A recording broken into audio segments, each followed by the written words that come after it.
نبوت کا آغاز اور اسلام کی ابتدائی خفیہ دعوت، یہ ایک ایسی کہانی ہے جو تاریخ کے دھارے کو ہمیشہ کے لیے بدل دے گی۔ آئیے جانتے ہیں کہ یہ سب کیسے شروع ہوا۔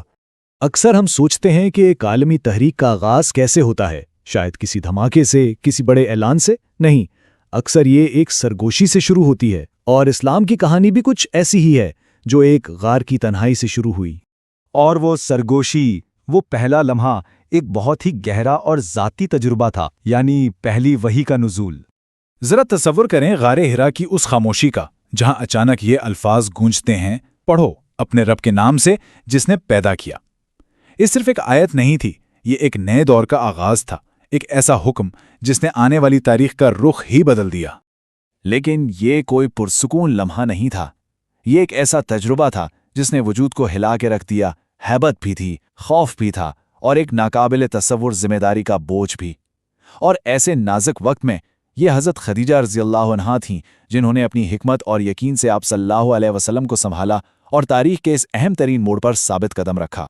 تو اتنا بڑا پیغام ملنے کے بعد پہلا قدم کیا تھا؟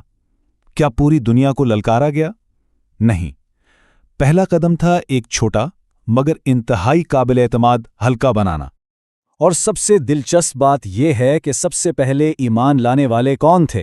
مکہ کے طاقتور سردار نہیں، بلکہ وہ لوگ جو محبت، وفاداری اور اعتماد کے سب سے قریبی رشتوں میں بندھے تھے۔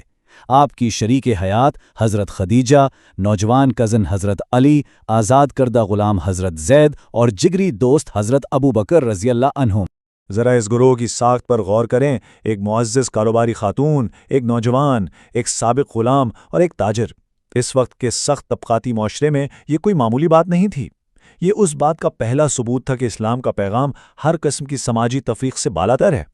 لیکن پھر سوال یہ پیدا ہوتا ہے کہ اگر پیغام اتنا انقلابی تھا تو اسے خفیہ کیوں رکھا گیا؟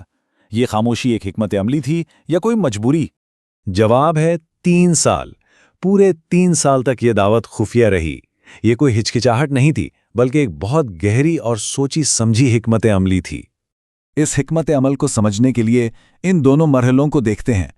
خفیہ دور کا مقصد تھا بنیادوں کو مضبوط کرنا، ایمان کو دلوں میں گہرائی تک اتارنا اور طاقتور قریش سے قبل از وقت تصادم سے بچنا۔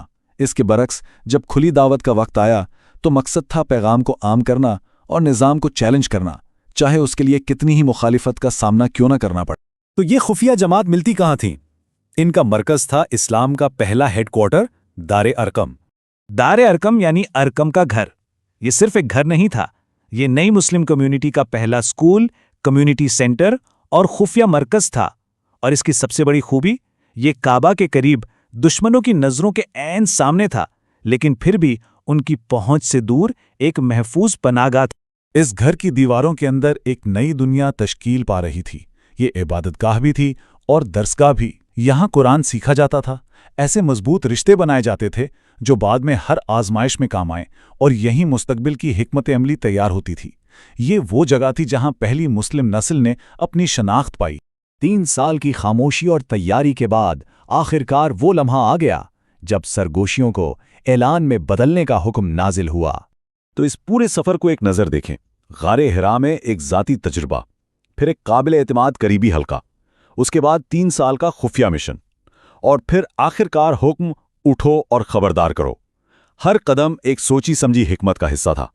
تو آخر میں یہ سوال سوچنے پر مجبور کرتا ہے، کیا یہ 3 سال کی خاموشی اور خفیہ تیاری ہی وہ بنیاد تھی جس نے ابتدائی مسلمانوں کو آنے والے بڑے بڑے طوفانوں کا مقابلہ کرنے کے قابل بنایا؟ شاید ہر بڑی تبدیلی کی شروعات ایک مضبوط خاموش تیاری سے ہی ہوتی ہے۔